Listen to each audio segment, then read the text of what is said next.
안녕하세요. DJ 서영입니다. 오늘의 사연 시작해 보겠습니다. 저는 서울에 사는 41살 여자입니다. 인생을 평범하게 조용히 살아왔다고 생각했지만 결혼과 이혼을 겪으면서 저에게도 드라마 같은 일들이 펼쳐졌습니다. 결혼 전 어른들이 결혼은 두 집안이 연을 맺는 일이라는 말씀을 종종 하셨지만 그땐 단순한 옛말로만 들렸습니다. 하지만 이제 와서 그 말씀이 왜 옳았는지 뼈저리게 느끼게 되었습니다. 결혼은 단순히 두 사람이 사랑해서 하는 것이 아니더라고요. 서로 다른 가정, 문화, 가치관이 충돌하면서 예상치 못한 사건들이 발생하기도 합니다. 그래서 오늘 저는 그동안 겪어온 제 결혼과 이혼 이야기를 솔직하게 나누고 싶습니다. 사람들은 흔히 결혼을 인생의 새로운 시작으로 생각하지만 그것이 반드시 행복한 결말로 이어지지 않을 때도 있습니다.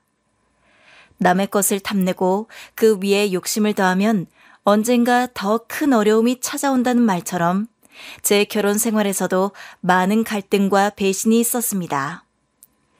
결혼 전에는 서로를 이해하고 배려하겠다고 다짐했지만 결혼 후에는 시댁과 친정 간의 복잡한 갈등 속에서 진정한 사랑이 무엇인지 의문을 품게 되었습니다.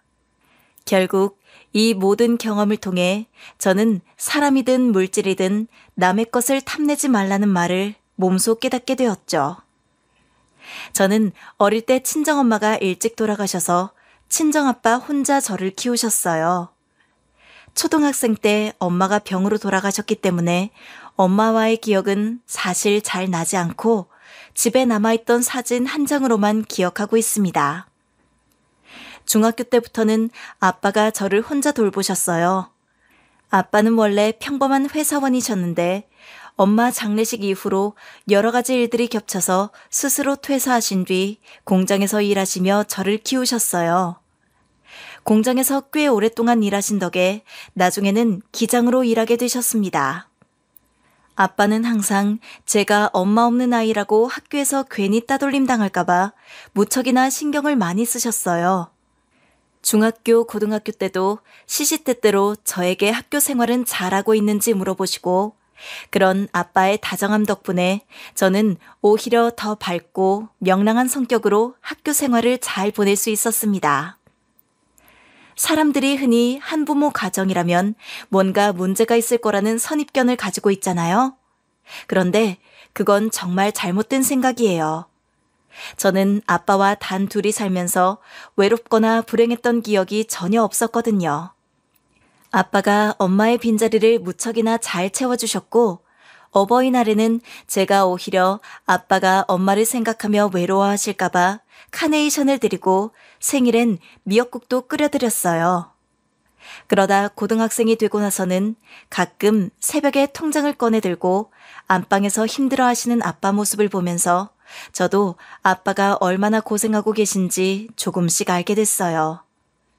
그래서 한 번은 제가 아빠의 작은 힘이 되어드리고 싶다는 마음에 모아둔 용돈으로 편의점에서 바카스 2박스를 사서 아빠가 일하시는 공장에 찾아간 적이 있었습니다.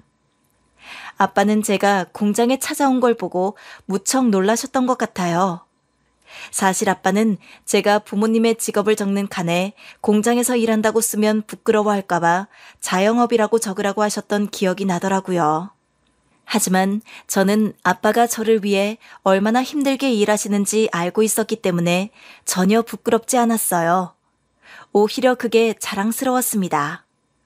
그래서 공장 직원분들께 하나하나 바카스를 드리며 저희 아빠를 잘 부탁드린다고 인사드렸어요. 그때 아빠가 저를 보시면서 우리 딸 하나는 정말 잘 키웠다며 흐뭇해하셨던 기억이 지금도 생생합니다. 아빠는 제가 혼자라고 절대 남들보다 부족한 것 없게 해주시려고 남들 다 입는 패딩도 기죽지 말고 입으라고 사주셨고 친구들이랑 맛있는 거 사 먹으라고 용돈도 주셨어요. 그렇게 아빠의 든든한 사랑과 보살핌 속에서 저는 고등학교를 졸업하고 4년제 대학에 진학할 수 있었습니다. 아빠는 20평짜리 아파트에서 혼자 사셨는데 그 아파트는 돌아가신 엄마의 친정에서 아빠에게 고맙고 안쓰러워서 주신 것이었어요. 아빠는 그 아파트에 사는 것조차 죄스럽게 생각하시면서 이 아파트를 팔고 낡은 빌라로 가고 싶다고 하셨지만 저는 반대했습니다. 아빠가 대체 뭘 잘못했다고 이 좋은 아파트를 팔고 빌라로 가. 차라리 내가 나중에 돈 벌어서 더 좋은 아파트 사줄 테니까 너무 죄스럽게 생각하지 마. 엄마네 가족들도 아빠가 고마워서 주신 거잖아. 그 말을 듣고 아빠는 다 컸다며 저를 꼭 껴안아 주셨어요. 저는 일찍 세상을 떠난 엄마 때문에 아빠가 혼자 사시는 게 늘 마음에 걸렸어요. 그래서 몇 번이고 재혼하라고 권했지만 아빠는 항상 같은 말씀을 하셨어요. 아빠, 나도 이제 고등학교 졸업하고 성인인데 아빠도 재혼할 생각 없어? 너무 오래 혼자 지내셨어. 아빠도 사실 나이 많이 들지 않았잖아. 갑자기 무슨 재혼이냐. 그런 소리 말아라. 갑자기라니. 나도 늘 생각해왔던 건데 아빠 정도면 공장 기장이고 우리 아빠라서 하는 말이 아니라 인물도 훌륭하신데 혼자 사는 게 너무 아깝지 않아? 얘, 무슨 바람이 들었어? 누가 뭐라 그러디? 내가 너 혼자 두고 재혼을 어떻게 하냐? 난 그런 거 안 한다. 아빠는 늘 이렇게 말씀하셨습니다. 제가 뭐라고 해도 아빠는 제 결혼이 우선이라 하셨어요. 그래서 저는 빨리 좋은 사람을 만나 결혼하겠다고 다짐했습니다. 대학교 졸업 후 중견기업에 들어가면서 첫 직장에서 지금의 남편을 만나게 되었어요. 남편은 저보다 4살 많고 마케팅팀 과장이었죠. 저는 기획팀 대리로 일했고요. 휴게실과 오피스에서 몇 번 남편과 마주쳤고 남편이 커피를 사주면서 인사를 나누게 되었어요. 남편의 적극적인 대시 덕분에 우리는 사내 연애를 시작했고 6개월 만에 결혼까지 이어졌습니다. 상견례 때 시어머니는 혼자 계신 친정아빠를 보고 비웃거나 무례한 행동을 하지 않으셨어요. 만약 그랬다면 저는 결혼을 파기했을 거예요. 알고 보니 시아버님도 2년 전에 돌아가셨더라고요. 그래서 시어머니는 혼자 있는 마음을 안다며 아빠를 위로하셨어요. 사돈어른, 저도 그 심정 잘 알죠. 자식들이 다 커도 우리 눈엔 자식밖에 안 들어오잖아요. 이제 한 가족이 되었으니 서로 아껴주고 위하며 살아갑시다. 사부인, 좋은 말씀 감사합니다. 제 딸이 다 컸지만 아직도 애 같아요. 이렇게 귀한 아들과 결혼하게 되어 정말 감사드립니다. 두 집안의 축복 속에서 우리는 결혼식을 올렸습니다. 저는 5천만 원을 모았고 남편도 5천만 원을 모았어요. 저는 5천만 원을 모았고 남편도 5천만 원을 모았어요.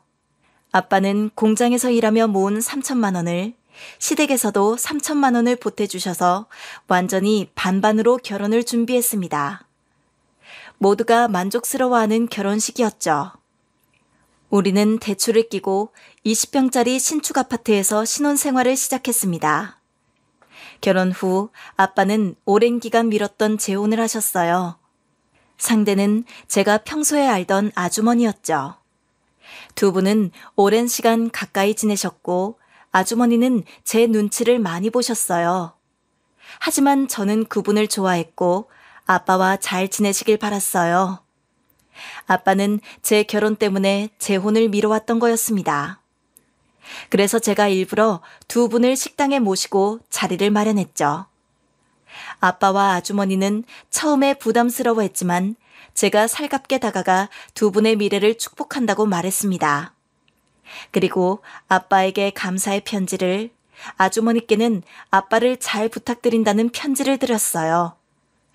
아빠와 아주머니는 그 자리에서 편지를 읽고 눈물을 펑펑 흘리며 네가 축복해줬으니 더 행복하게 살겠다고 하셨어요. 저는 그제야 아빠의 마음속 짐이 조금 덜어진 것 같아 안심이 되었습니다.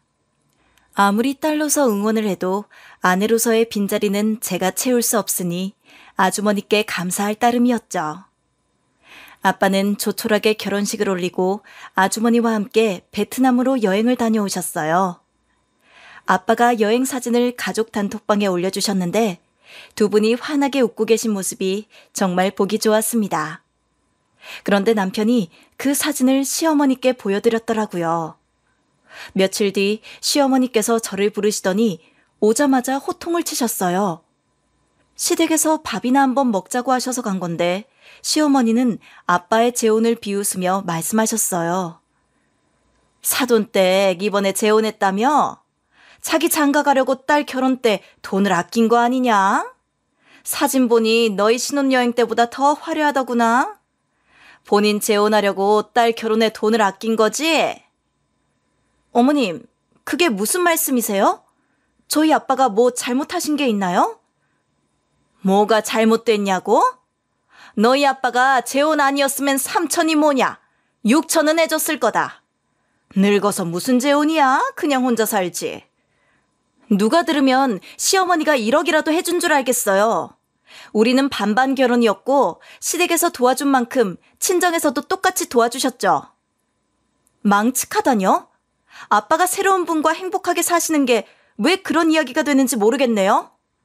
새로운 인생이라니. 그건 너희 같은 젊은 사람들한테 해당되는 얘기지. 결혼은 한 번이면 충분한 거야. 너희 엄마 생각은 안 나나 보지? 나이 먹어서 꼴값이야. 그 말을 듣고 저는 너무 화가 나서 남편에게 바로 따졌습니다. 그런데 남편은 화내기는커녕 저를 나무라더군요. 솔직히 우리 엄마 말이 맞는 거 아니야? 이럴 거면 반반 결혼 안 했지.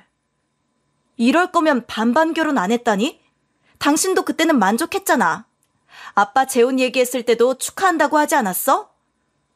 난 장인어른이 진짜 재혼할 줄 몰랐지.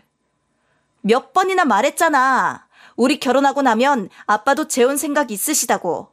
듣지도 않았어?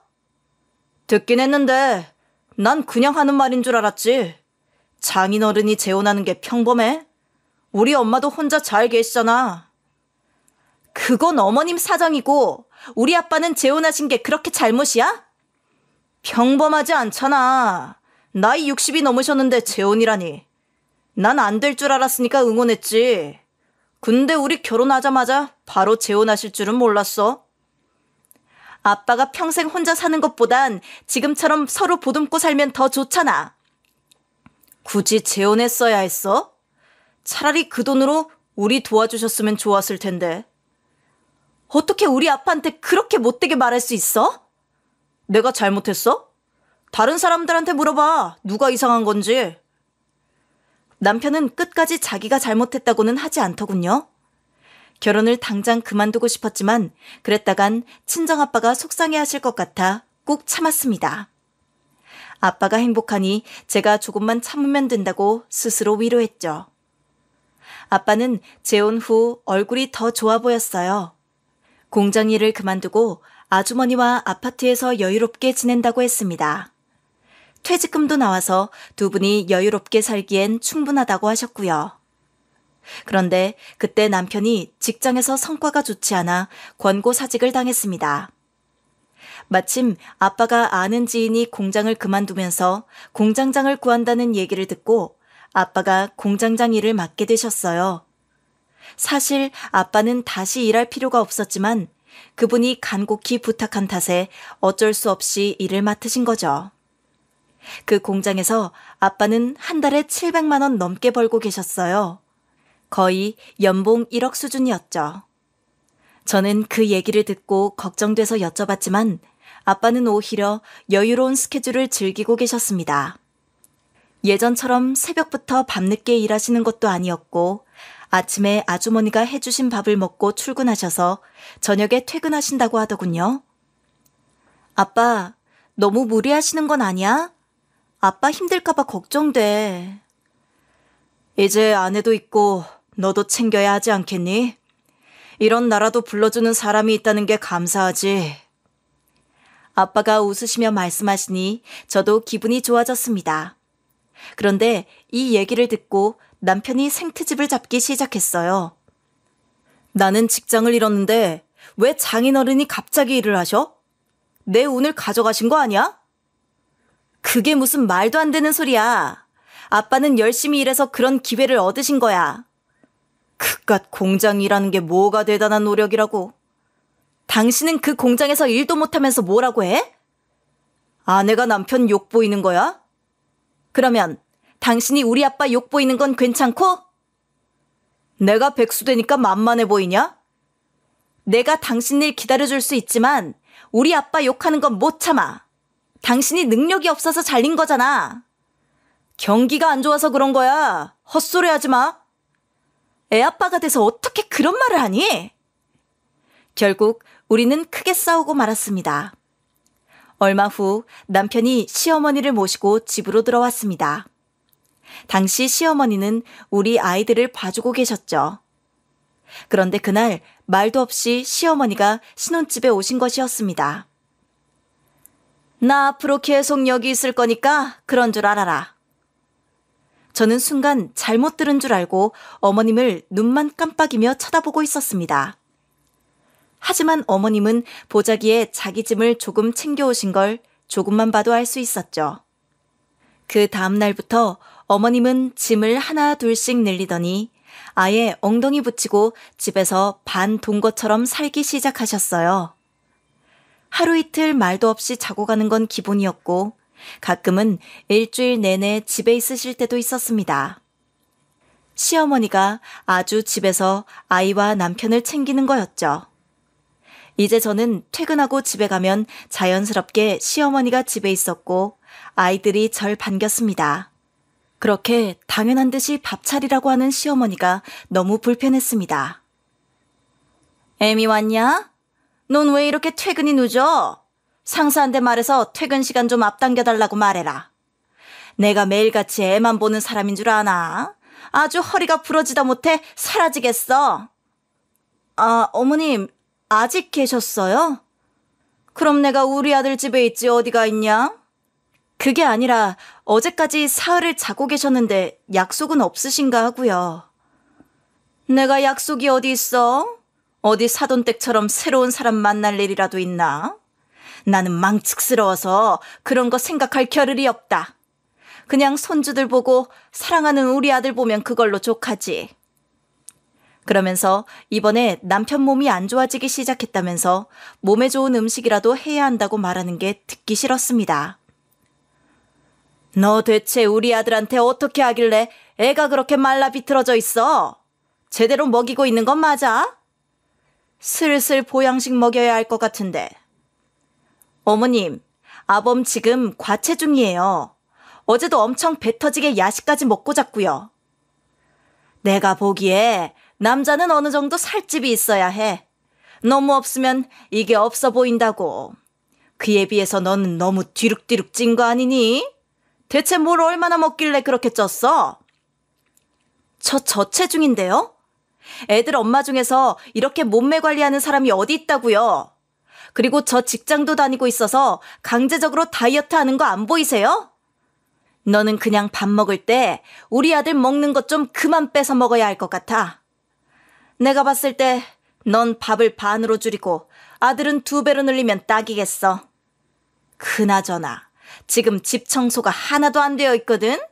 그러니까 빨리 가서 청소랑 빨래 좀 해라. 집에서 먼지 냄새가 나서 내가 이런 건 못 견디는 거 알지? 어머님, 저 지금 집에 온 지 5분도 안 됐어요. 그렇든 말든 내가 지금 집이 더럽다는데 무슨 상관이니? 난 하루 종일 애 보느라 지쳤으니 네가 빨리 밥 차리고 청소하고 다 해라. 그동안 아범은 어디서 뭐 했는데요? 지금 방에서 열심히 사업 구상 짜고 있다가 잠깐 잠든 것 같으니까 깨지 않게 조심해야 한다. 그 말을 듣고 어이가 없어서 안방문을 열었더니 남편은 팔자 좋게 누워서 잠들어 있더라고요. 그래서 허벅지를 찰싹찰싹 때리면서 남편을 깨웠어요. 여보, 좀 일어나봐. 오늘 하루 종일 뭐 했어? 아, 자는데 왜 괴롭히고 난리야. 하늘 같은 서방님이 곤히 주무시고 계시는데 당신 미쳤어? 그게 문제가 아니고 난 아침부터 지금 8시까지 일하고 왔잖아. 어머님 말로는 당신이 사업 구상하고 있다던데 진짜야? 갑자기 무슨 사업이야? 그거? 그냥 일자리 알아보고 있다가 나는 영 남 밑에서 일하는 체질이 아닌 것 같아서 이번에 사업 한번 시작해볼까 했지. 난 누구처럼 공장에서 일하고 싶진 않아서 말이야. 야, 너 지금 우리 아빠 욕하는 거야? 넌 백수인 주제에 지금 누굴 욕하고 있어? 그리고 우리 아빠는 공장장으로 일하고 계시거든? 그래도 어디 공장에서 일한다고 말하는 것보단 사장님 소리 듣는 게 기분 좋잖아. 돈도 더 많이 버는 게 사실이고. 참나, 공장에서 일도 안 해본 게 그렇게 무시를 하고 자빠졌네? 그래서 무슨 사업을 하려고 그러는데? 요즘 젊은이들 사이에 떡볶이집? 그게 장사가 잘 된다던데 그거 하던가 아니면 무난하게 고깃집 해도 되고 이것저것 생각해보고 있어. 당신 지금 아무거나 해도 성공할 거라고 착각하는 것 같은데 사업이 말만 쉽지 진짜로 성공까지가 쉬운 줄 알아? 100명이 도전해서 1명이 성공하는 게 사업이야. 고작 일반 회사에서 잘린 당신이 무슨 가게 대표를 한다고 그래? 그렇게 하나부터 열까지 한 집안의 가장을 물고 늘어져야 속이 편하겠어? 내가 알아서 할 테니까 나가서 돈이나 벌어와. 그래서 나는 당신이랑 다니던 회사에서 여전히 돈 벌고 있잖아. 그런데 당신은 뭐야?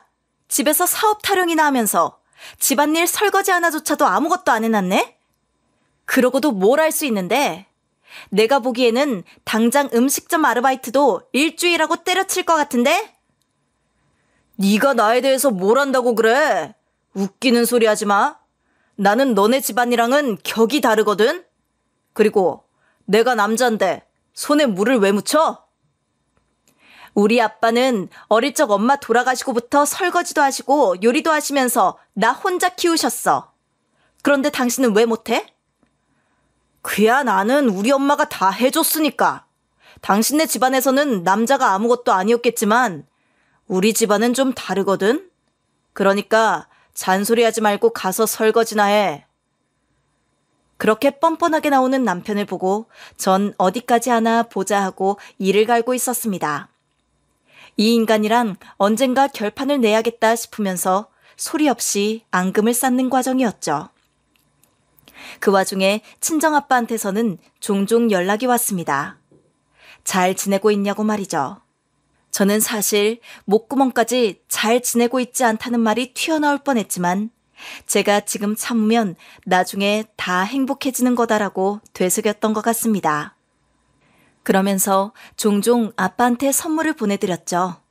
별거 아닌 날에도 아빠 생각난다고 소고기 먹고 힘내시라고 보내드리곤 했는데 그 선물 영수증을 남편이 봤나 봅니다.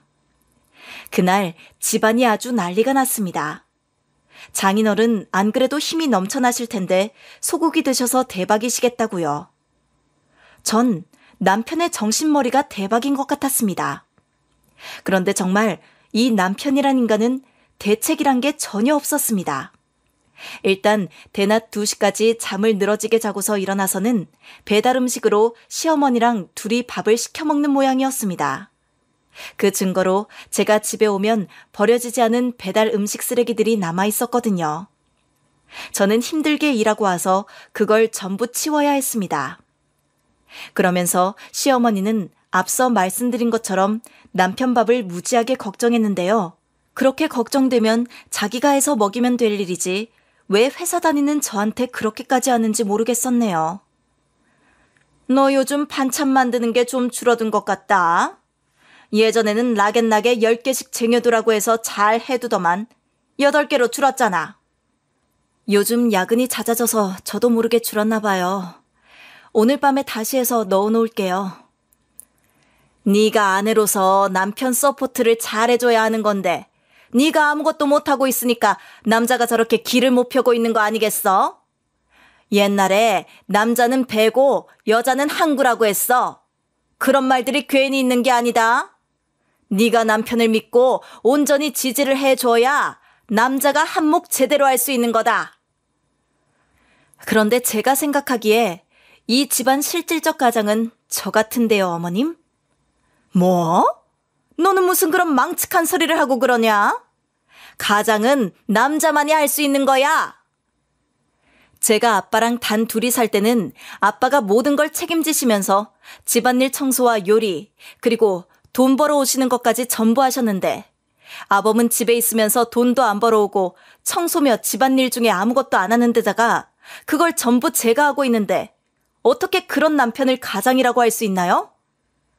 이게 어른이 말하면 그냥 네 알겠습니다 하고 들을 것이지 어디서 배워먹은 말버릇이야 그게? 아무리 생각해도 이게 수지타산이 안 맞는 것 같아서요. 제가 처음에는 어머님 말씀하신 것처럼 한 가족이고 하니까 희생해서 생각해서 일도 하고 요리도 하고 청소도 했는데 일방적으로 계속 이렇게 되니까 솔직히 너무 힘들어요. 그래서 니네 어린애들을 내가 다 봐주고 있잖아. 이 늙은 시엄이 허리 부러지는 건 안 보이냐? 그건 정말 감사하게 생각하고 있어요. 하지만 제가 바라는 건 오히려 어머님이 쉬시고 아범이 애들을 보는 거예요. 어머님 말씀대로 어머님은 나이가 있으시고 이제 편히 쉬셔야 하실 때인데 애들 보니까 힘드실 거 아니에요. 그러니까 원래 살던 집 가셔서 푹 쉬시고 애는 아범이 보는 게 어떨까요? 그 말을 하자마자 시어머니 표정이 갑자기 확 안 좋아지시는 겁니다. 너는 애가 말을 엄청 싸가지 없이 하는구나. 내가 귀한 시간 체력 써서 애들 봐주고 있었더니 고얀 여자애를 봐주고 있는 거였어? 어머님, 저는 아까부터 어머님이 애들 봐주신 거 정말 감사하다고 말씀드리고 있어요. 제가 부당하다고 생각하는 건 남편이고 가장이란 사람이 애들을 보지도 않고 사업한다고 하면서 놀러 다니기만 하는 거예요. 맨날 낮에 일어나서 어머님이랑 아점 먹고 제가 회사에서 돌아오면 집에서 늘어져 자고 있거나 아니면 사업한다는 친구들이랑 술 먹고 있잖아요. 너는 어떻게 남자가 맨날 인생을 상승곡선만 탄다고 생각하냐? 하향선으로 내릴 때도 있는 거고 그러면 아내가 든든하게 옆에서 지탱해줘야 하는데 넌 허구한 날 불평불만만 하는구나. 대체 어떻게 해야 네 비위를 맞추겠어? 어떻게 보면 너희 아빠가 보니까 너랑 똑 닮았다 싶다. 둘 다 이기적인 게. 네? 갑자기 열심히 사시고 계신 저희 아빠 이야기는 왜 하시는 거예요? 솔직히 그렇잖니?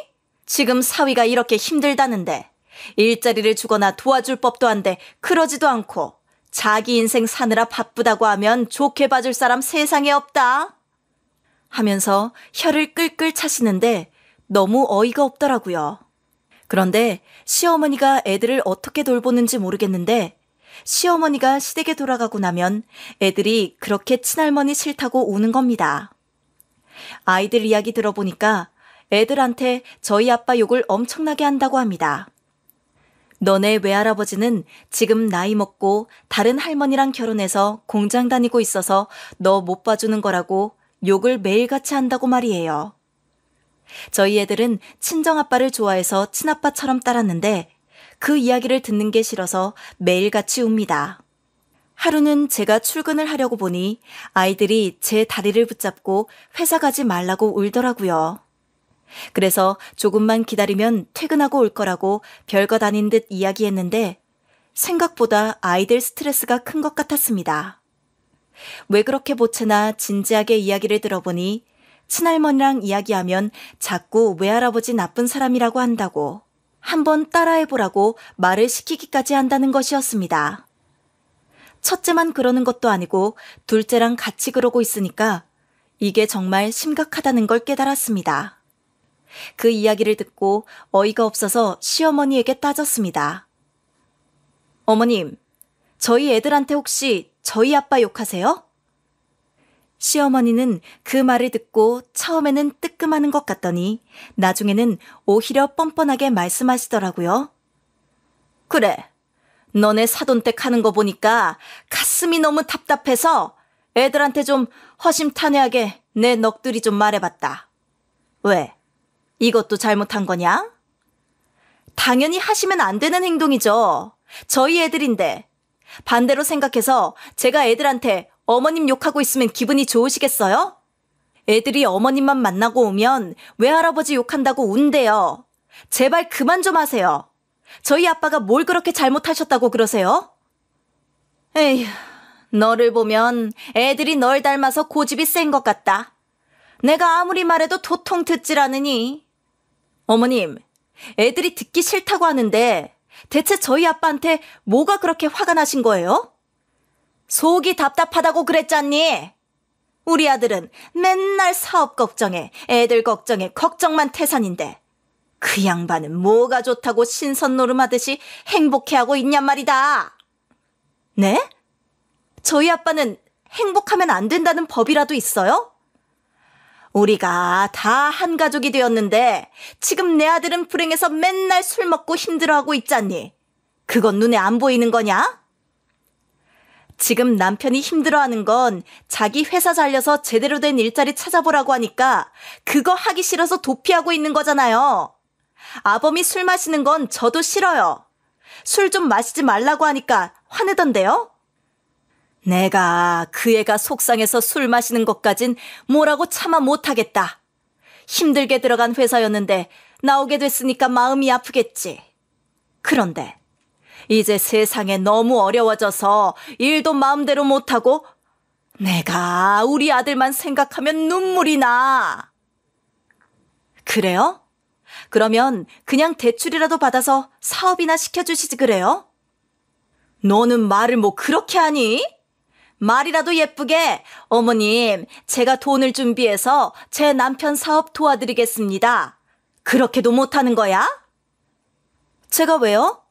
저는 남편한테 사업하고 싶으면 자기 돈으로 하라고 그랬어요. 그러니까 죽어도 싫다던데요? 사업하고 싶으면 자기 이름으로 대출 빌려서 시작해야 하는 거 아니에요? 제가 지금 생활비에 안 보태고 있는 것도 아니고 저축도 하고 있어서 아범 사업 자금까지 대주다간 등골이 휘겠어요.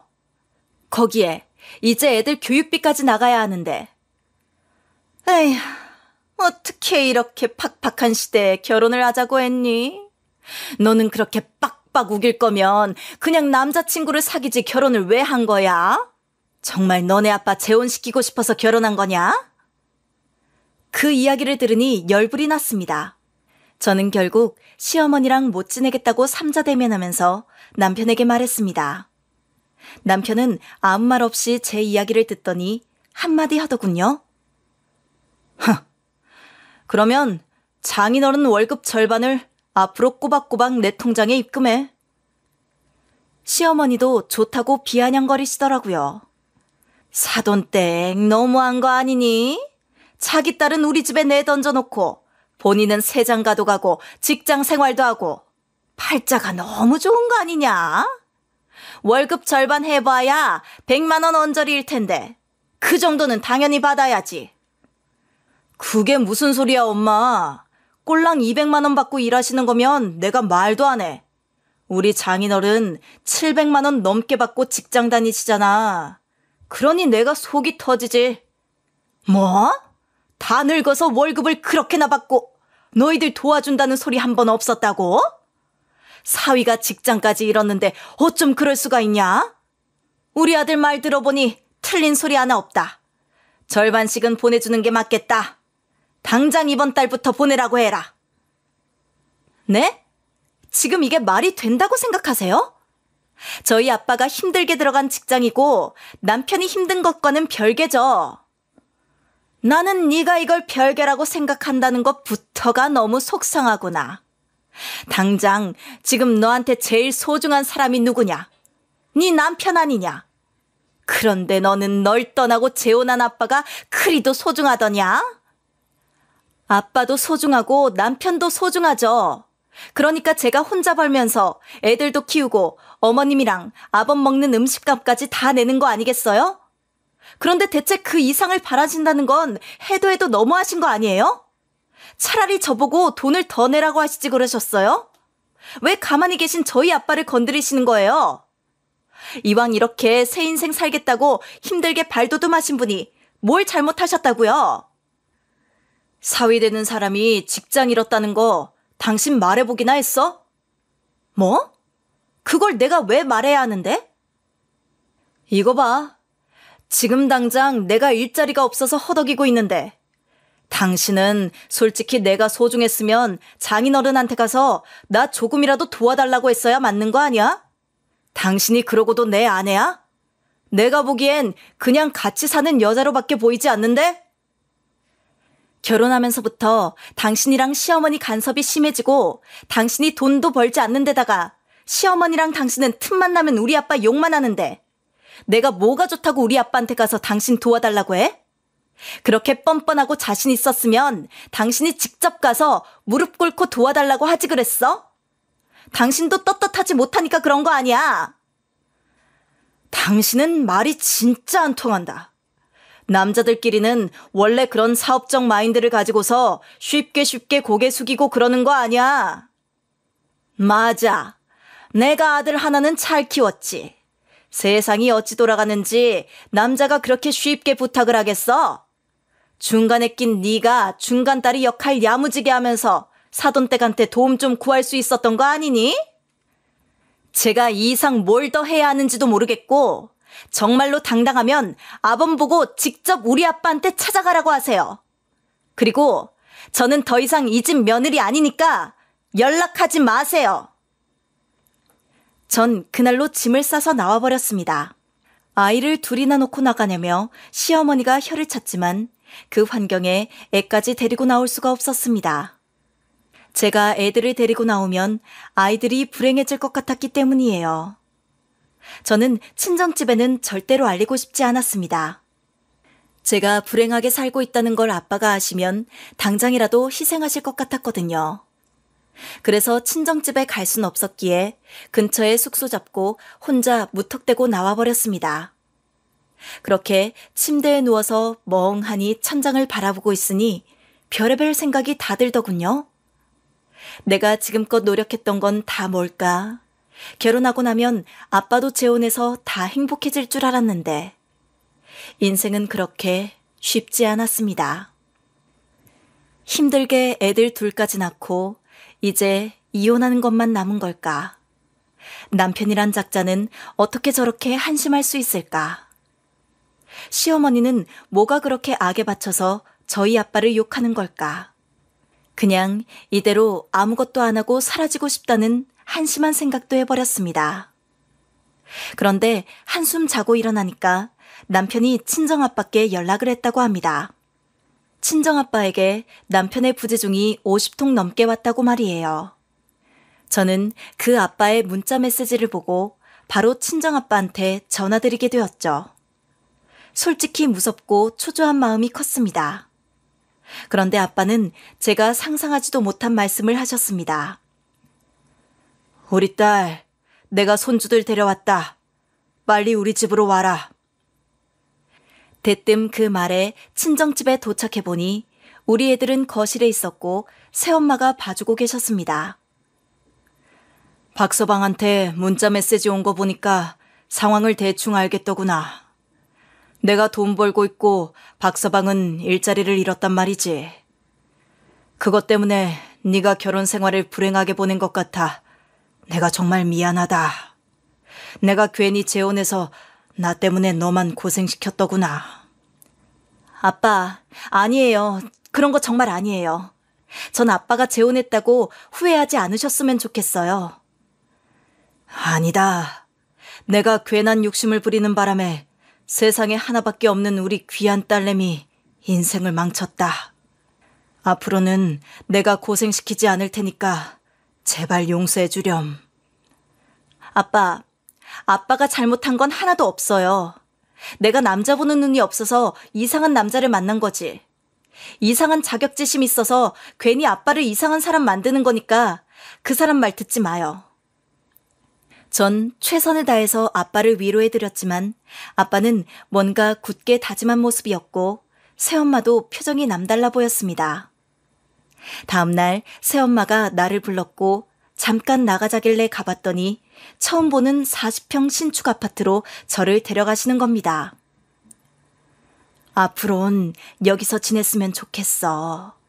애들 학교도 가깝고 키우기 좋을 거야. 여긴 어떻게... 이게 대체 무슨 일이에요? 사실 내가 너희 아빠한테 재혼하자고 보챘어. 다 나 때문에 벌어진 일이니 내가 책임져야지. 그렇게 말씀하시더니 그 40평 아파트를 덜컥 제 명의로 사주신 게 아니겠어요? 알고 보니 아빠가 취직했다는 회사 역시 새엄마의 친척분이 운영하시던 공장이었습니다. 제가 이런 걸 받아도 될까요? 여기서는 그냥 아빠랑 새엄마가 함께 사시는 게 나을 것 같은데 저한텐 너무 과분해요. 전혀 과분하지 않아. 내가 그이한테 네 이야기를 들었는데 옛날부터 참 착하고 마음씨가 좋은 딸이었더라. 공장에 가서 직원들한테 음료수도 돌리고 그랬다며. 그이가 그 이야기를 하면서 정말 행복해했어. 나는 이 나이 돼서 새로 늦둥이 얻을 생각도 없고 너를 딸로 생각하고 싶은데 너는 어떻게 생각하니? 저는 그렇게 생각해 주시면 정말 좋죠.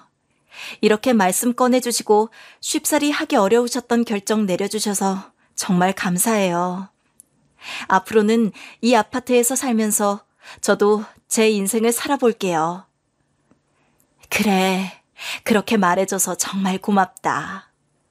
저는 아이들과 40평 아파트에서 아빠와 새엄마가 가져다 준 돈으로 새 가구를 사러 다 같이 쇼핑을 하러 갔고 저희는 배송지를 아파트로 한 뒤에 온 식구가 다 같이 즐거운 저녁 식사를 보냈습니다.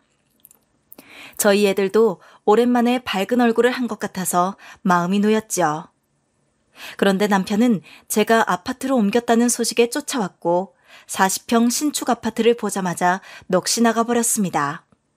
그동안 저희 친정아빠 보고 재혼을 왜 하냐, 그 나이에 창피한 거 아니냐며 비웃었는데 새엄마 덕분에 제가 이제 집까지 생기자 남편은 할 말을 잃은 듯 멍하니 아파트 입구에 서 있었습니다. 그런 남편에게 다가가 제가 토닥이며 한마디 해주었습니다. 야, 너도 새장가 가면 돼. 부자 여자로 잘 골라봐. 내가 기꺼이 놔줄 테니까. 남편은 잘못했다며 싹싹 빌었습니다.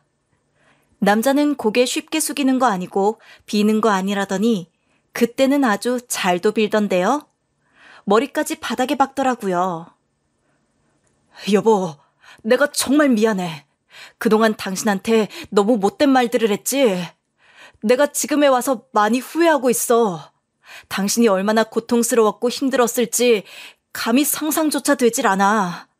그런데 지금 내 얘기 한 번만 들어줄 수 있을까? 난 당신 같은 사람이랑 더 이상 할 얘기가 없는데? 제발 한 번만 내 얼굴 봐주라. 이렇게 빌게.